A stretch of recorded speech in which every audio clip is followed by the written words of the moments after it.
Hello student, हम पढ़ेंगे यहाँ पे हम पढ़ेंगे इंग्लिश का ग्रिम्स ऑफ इंडिया का पार्ट फर्स्ट है हमारा कुर्ग। ठीक है, हम ये पढ़ेंगे इसमें मतलब पूरे चैप्टर को आई होप आपने सब पढ़ लिया होगा। और जो ये चैप्टर है उसमें मतलब मैं एक क्वेश्चन देती हूँ हमेशा, और वही डेफिनेटली किसी भी तरह पूछा जाता है उस एग्जाम में इस चैप्टर से रिलेटेड। बस आपको क्वेश्चन को पहचानना है और उसके बारे में किसी भी तरह से पूछा ले एग्जाम में तो वो आप यही लिखोगे जो सा मैं समझा रही हूँ, और आपको वही लर्न कर लेना है। सिर्फ खास तौर से हिंदी मीडियम वालों के लिए वीडियोस है, और सीबीएसई वगैरह सब कर सकते हैं, ये सब उनके लिए फॉलो कर सकते हैं, कोई इशू नहीं है, और उन्हें नंबर भी अच्छे मिलेंगे। और कुछ लोगों की इंग्लिश वीक होती है तो उनके लिए तो बेस्ट अपॉर्चुनिटी है इसके लिए। तो हमने मतलब ऐसे गिव द कैरेक्टर स्केच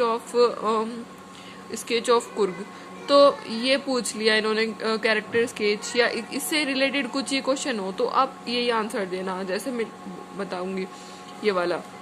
अब स्टार्ट करते हैं हम। The Coorg are very brave.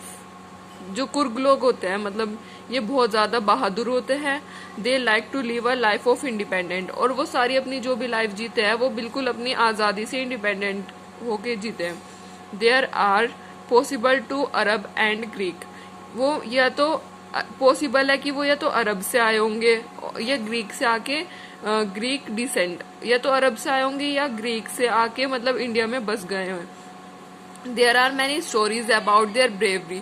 उनकी मतलब जो स्टोरीज उनकी बहादुरी की हमने कई सारी स्टोरीज पढ़ी है। जो उनकी स्टोरीज है अबाउट देयर ब्रेवरी, वो बहुत लोग बहादुर होते हैं, और उन लोगों की कई सारे ऐसे किस्से हैं जो हमने सुने हैं, जो कुर्ग लोग होते हैं उनके। ठीक है, the Coorg regiment the Coorg regiment is one of the most decorated regiment of Indian army. जो कुर्ग लोग होते हैं ना उन्होंने मतलब बहुत ज्यादा उन्होंने सपोर्ट की हमारी जो इंडियन आर्मी है उनमें डेकोरेट करने के लिए। और इंडियन आर्मी जनरल कृपा who was the first chief on Indian army. और वो जो थे जनरल कृपा वो बहुत ज्यादा मतलब फर्स्ट जनरल वही रहे इंडिया के। दोबारा स्टार्ट करते हैं वाला, क्योंकि आपको आई होप फर्स्ट टाइम समझ में ना आया होगा। The Coorg regiment is one of the most decorate regiment of Indian army general कृपा।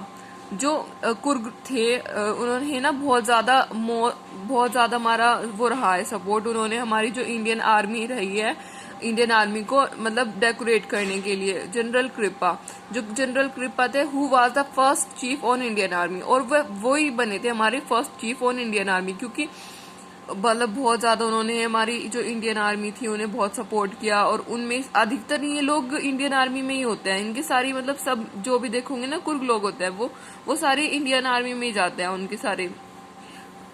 Who was the first chief on Indian army was a Coorg. और जो इंडियन आर्मी होते हैं मतलब इंडियन आर्मी में ही कुर्ग, वो जो चीफ थे first chief on Indian army, और वो जो इंडियन आर्मी के फर्स्ट चीफ थे वो कुर्ग थे। These people are very hospitable. Coorg are the only people in India. मतलब वो उन लोगों में ना मतलब यहाँ हॉस्पिटेबल का मतलब ये लोग मेहमान नवाजी बोलते हैं। इसका मतलब हॉस्पिटेबल का मतलब होगा मेहमान नवाजी। ये लोग जो होते हैं ना वो मेहमान नवाजी करते हैं। मतलब who can carry fire army without license, the people are very fond of adventure।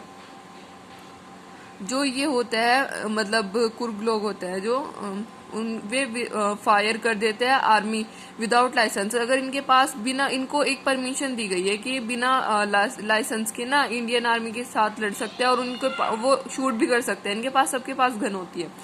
The people are very found of adventure. जो ये लोग होते हैं ये एडवेंचर के शौकीन होते हैं। Sport like river rafting rippling etcetera. जैसे स्पोर्ट में रिवर राफ्टिंग रिपलिंग, मतलब रिवर राफ्टिंग वो होता है कि मतलब हमारा जो रिवर होती है उसमें ना कुछ ऐसी बोटिंग करते हैं, कुछ इस तरह की होती है, वो बहुत ज्यादा लंबी लंबी लहरों पे, कुछ देखा होगा आपने। और ये स्पोर्ट एडवेंचर के बहुत ज्यादा शौकीन होते हैं। आई होप आपको एक क्वेश्चन समझ में आया होगा। और ये क्वेश्चन को सिर्फ इतना ही लिखोगे ना, आपको किसी भी तरह पूछा जाएगा तो आप बिल्कुल ये ही लिखना, तो आपको एग्जाम में मतलब जितने भी मार्क्स का होगा क्वेश्चन तो आपको फुल मार्क्स मिलेंगे। Thank you.